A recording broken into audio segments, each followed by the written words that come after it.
എല്ലാ ബ്രാൻഡിന്റെ ഒരു ഐഡന്റിറ്റി പറയുന്ന ഒരു കാര്യമാണ് ഈ ലോഗോ അല്ലേ? എല്ലാ ബ്രാൻഡിനും ഒരു ലോഗോ എങ്കിലും ഉണ്ടാവും അല്ല? പൊതുവെ ഒരു ലോഗോ ആണ് എല്ലാ ബ്രാൻഡ്സിനും ഉണ്ടാവുക. പിന്നെ ഈ ലോഗോ എന്ന് പറയുന്നത് ആ ഒരു ബ്രാൻഡിന് മാത്രം അവകാശപ്പെടുന്ന ഒരു ലോഗോ ആവും അവർ ക്രിയേറ്റ് ചെയ്യാം. ഒരു ബ്രാൻഡിന്റെ ലോഗോ ഒരിക്കലും മറ്റൊരു ബ്രാൻഡ് കോപ്പി ചെയ്യാറില്ല. കാരണം അങ്ങനെ ചെയ്തു കഴിഞ്ഞാൽ ആളുകൾക്ക് തന്നെ കൺഫ്യൂഷൻ ആവുമല്ലോ. മാത്രമല്ല ഇതിൽ രണ്ടുപേർക്കും ഒരു ഗ്രോത്ത് ഉണ്ടായി കഴിഞ്ഞാലും അത് മറ്റൊരാളെ ബാധിക്കും.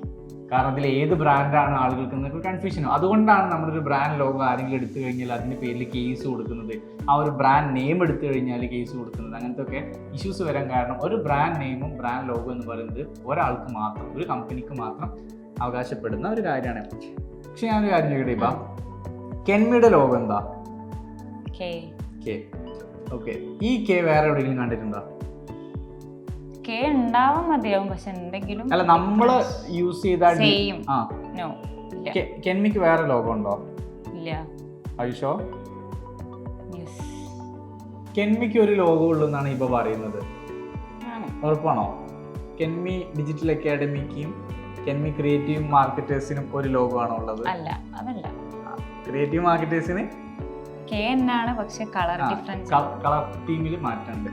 ഞാൻ ചോദിക്കട്ടെ, ലോഗോ എന്ന് പറയുന്നത് വേറെ മാറ്റമുണ്ടോ? ഇല്ല. അപ്പൊ ഒരു ബ്രാൻഡിന് ഒരു ലോഗോ ആണ് പൊതുവെ പ്രൊവൈഡ് ചെയ്യാറുള്ളത്. പക്ഷെ ഒരു ബ്രാൻഡിൽ തന്നെ രണ്ട് ലോഗോ വരുന്ന ഒരു ബ്രാൻഡ് ഉണ്ട്, അഡിഡാസ്. അപ്പൊ അതിനൊരു ഡ്യൂപ്ലിക്കേറ്റ് ഇറങ്ങിയിട്ടുണ്ട്, അബിബാസ്.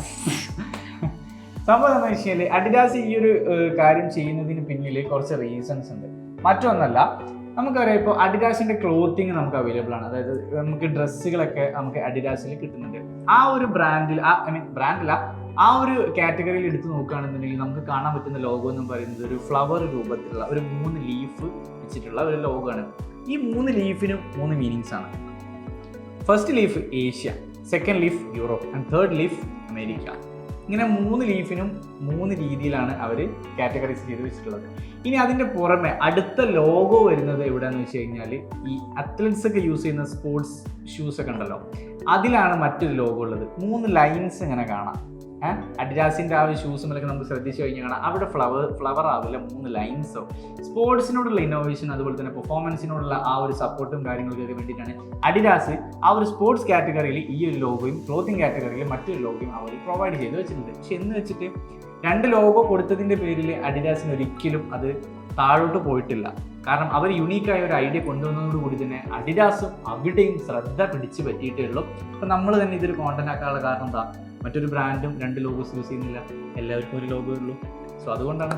ഓക്കെ, സോ ഇതുപോലുള്ള കൂടുതൽ ഇൻഫോർമേറ്റീവ് ആയിട്ടുള്ള വീഡിയോസിനും കെൻമിയുടെ online and offline digital marketing കോഴ്സിനെ കുറിച്ച് കൂടുതൽ അറിയാനും അഡ്മിഷൻ എടുക്കാനും ഡിസ്ക്രിപ്ഷനിൽ കാണുന്ന നമ്പറിൽ ഇപ്പോൾ തന്നെ കോൺടാക്ട് ചെയ്യും.